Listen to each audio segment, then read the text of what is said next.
Hi everybody, good morning. I am happy to report that I finally and definitively figured out the source of this transmission transfer case leak.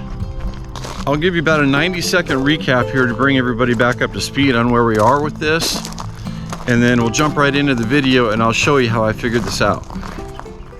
When we started the initial investigation on the truck, checked the fluid in the transmission and found out there was none or very little in the transmission. It usually indicates a oil leak. So I filled the transmission with oil and sure enough, it started leaking right back out. So in a later video, I tried removing a couple of the through bolts in there and putting sealant on them and retorquing them down. And I actually got that moderate leak down to a small leak, I would say. Instead of 5 or 6 or 7 drips on the ground and making a puddle, we only had like 1 or 2 drips. Then I started running the engine more often. We even took it for a couple of drives, but for whatever reason, the transmission started leaking, more again. It went back to kind of how it was before. At that point, I knew I had to investigate this further and try to get this fixed. So the only way to do that was to get the transfer case removed from the vehicle and try to figure out what the heck was going on.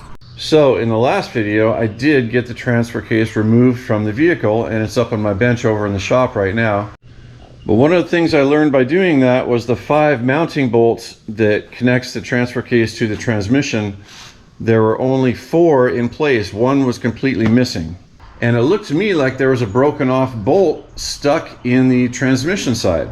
So that's where we are right now. I'm going to crawl under the truck and see if I can get that bolt successfully extracted.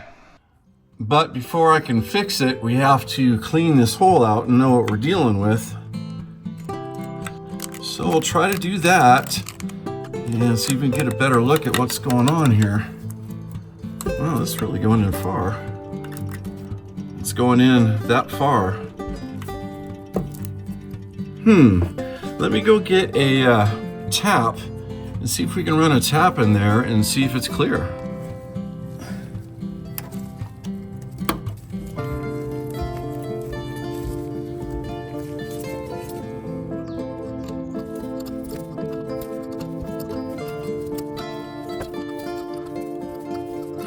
Well, threads seem to be fine so far. Let's see if we can run a bolt down in there.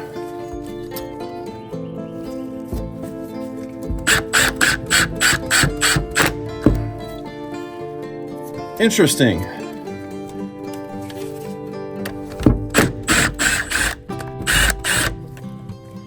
Well, that's curious. So if you stick this poker straight in, it hits the back of the hole, but if you tilt it to the left a little bit, there's an opening that goes down inside the transmission. So that means that because there was no bolt in there at all, there was a through hole in there down to the transmission. We were 100% getting oil from the transmission back through that through hole and running down the side of the transmission and transfer case. That definitely explains that leak that I couldn't pinpoint that was from a higher source, than down there. There was another one from back in here somewhere. So the good news is that we found the cause of that, but what's curious about it is why there was not a bolt in there. Now, if you look closely right there, that is an indent in this mating surface on the transmission. Almost like somebody was trying to hammer a bolt in through the flange of the transfer case and it was misaligned or something. Couldn't get the bolt in. They got the other 4 of the bolts in and then ended up giving up on this one, just leaving it out. So if the problem was not a broken off bolt, I wonder if there's just an alignment issue. So let's measure the distance between these 2 holes. I'll try to go from center to center as closely as I can measure with this tape. Obviously this is not super accurate doing it this way. Well, we're looking at 7 and 7/16. All right, these top 2 holes are exactly the same, 7 and 7/16. So I'm not sure exactly what was happening here, why the last guy was unable to get a bolt in here. So I got the mating surface a little bit cleaner here. Good enough for us to touch now and work with while we're trying to figure this out. And once I got all the crud cleaned off it, this little plate here drew my attention. So I did some research, and there is actually supposed to be a plate here. It's called the locking plate. These two pins here extend into the transmission, and this locking plate, I think, just keeps these pins from rotating. It seems like that could have been engineered a little bit better, but you know, who am I? That was a long time ago and it worked. And then I put this gasket on here and lined up the holes and pressed down on this part here and made an impression on it. And you can see that impression, that's where that plate overlaps the gasket.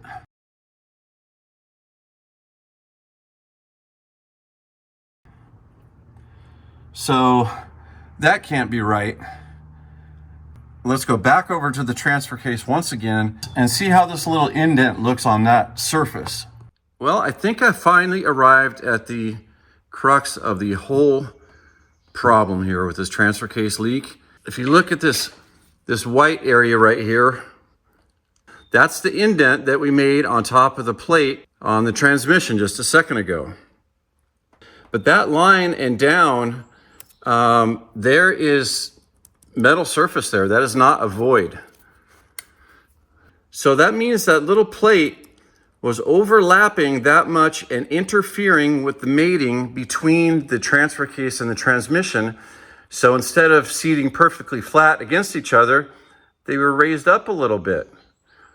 And I bet you that's why the gaskets weren't sealing. I bet you that's why we were leaking out of the bottom here. And I bet that's also why the last guy couldn't get a bolt in this top hole, because, you know, instead of seating flat against something, now it's a little bit cocked, and it doesn't take much before you're not going to be able to get a bolt through a hole if it's not perfectly flat with the other mating surface. But I think that must be what happened with this. Thought I was just going to come out today and spend an hour extracting that broken off bolt, or what we thought was a broken off bolt, and the evidence took us in a completely different direction. But I feel better about the whole thing now because I think we finally figured out what was wrong. So here we are back at the transmission again. Let me show you one more thing here. Here's the locking plate again, and you can clearly see this line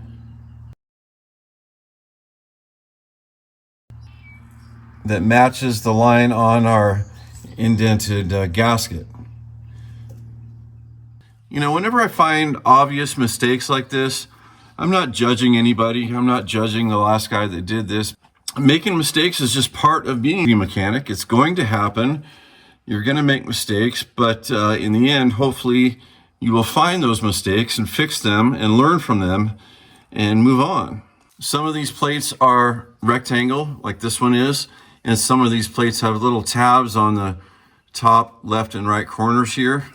It doesn't really matter what shape your locking plate is, as long as it's doing the job and it's not interfering with the mating of the two housings. So how are we going to fix this? Well, a younger me would say, we got to replace this plate. I got to get a brand new one. I got to knock this one out somehow and figure out some way to get the new one in. Keep in mind that these pins are hammered in there. You know, they're not loose. But my older, more experienced self says, no, we're not, because this locking plate is doing its job. That would be a lot of work to try to get that out and try to get a new one in. And honestly, I'm not sure I could do that successfully.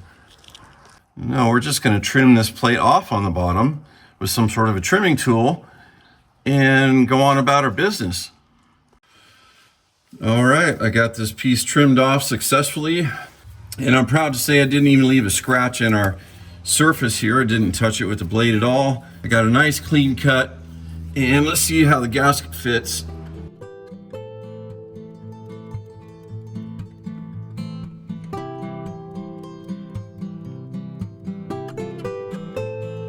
So the plate is still functional, and now we're finally gonna get a good seal with this. What I want to do now to be 100% sure is get the transfer case over here and get this dry fit, get it mocked up, and just to make sure everything is in alignment and then it sits flat. So it's gonna be a little bit of a job to get this up here and then take it back off again, but that'll give us some peace of mind and we can move forward with the transfer case preparation. So I've got some 3/8/16 bolts, 5 inches long. I cut the heads off. I'm gonna try to use these as alignment pins. So hopefully I'll be able to hold the transfer case up in place, slip the 2 holes over the pins, slide it on, and then put the rest of the bolts in.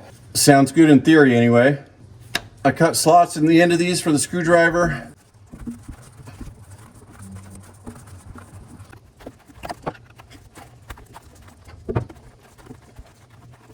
So these should be strong enough. Let's go see if we can lift this transfer case up into place. Well, I'm back with you after about 2 hours worth of work. The transfer case is mocked up to the transmission. All 5 bolts are secure, and it looks like we have a perfect union. So now I'm going to get this back out of the truck, put it on the bench, complete the cleaning and the prep, replace the seals, the gaskets, whatever else needs to be done to it.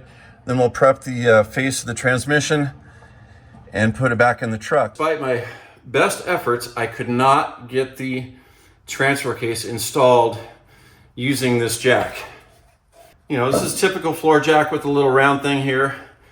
The transfer case is just too heavy and it's too awkwardly shaped. It wanted to teeter, and I could not, get the jack up there and get it in the right position. I just could not make that work. I don't own a transmission jack, so I made my own quasi transmission jack here.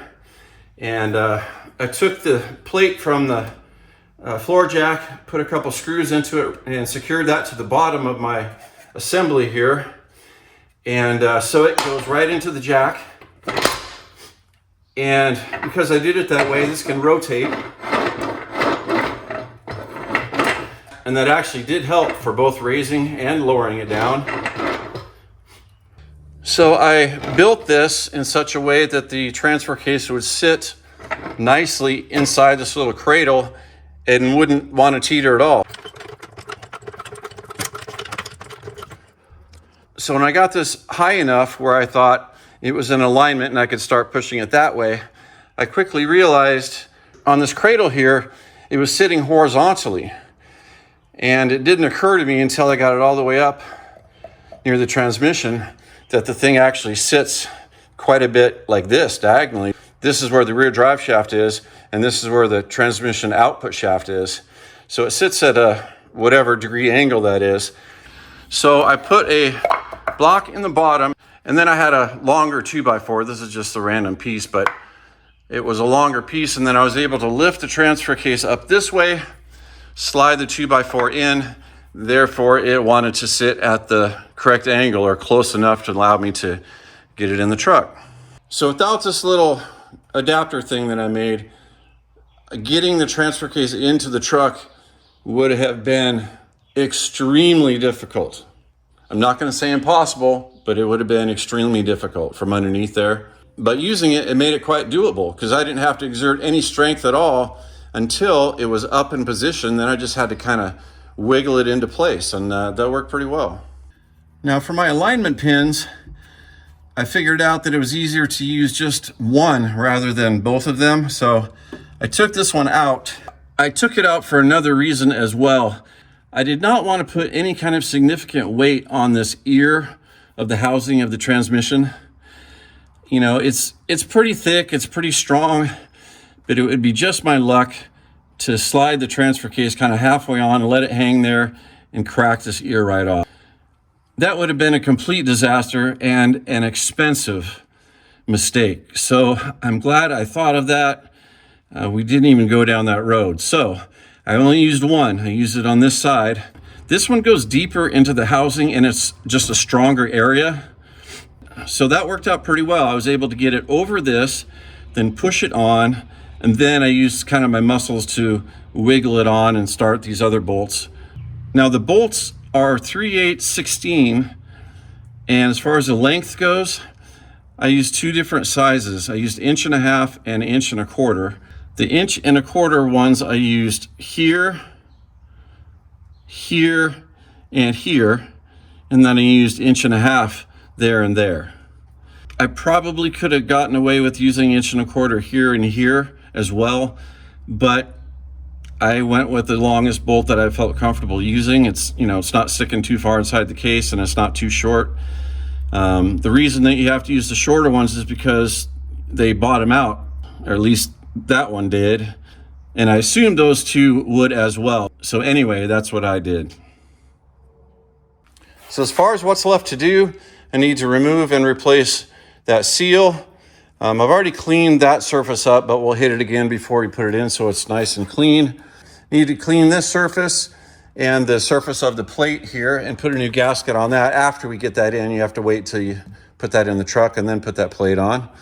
I've already got the old seal removed from this side, so we just need to prep that area and put the new seal in. There are also some seals right in here around these shafts. Hopefully these can be replaced without removing these from the transfer case. It looks like they probably can, but we'll look into that. Other than that, I'll just do some general cleanup. I'm not gonna paint it or make it look pretty or anything like that.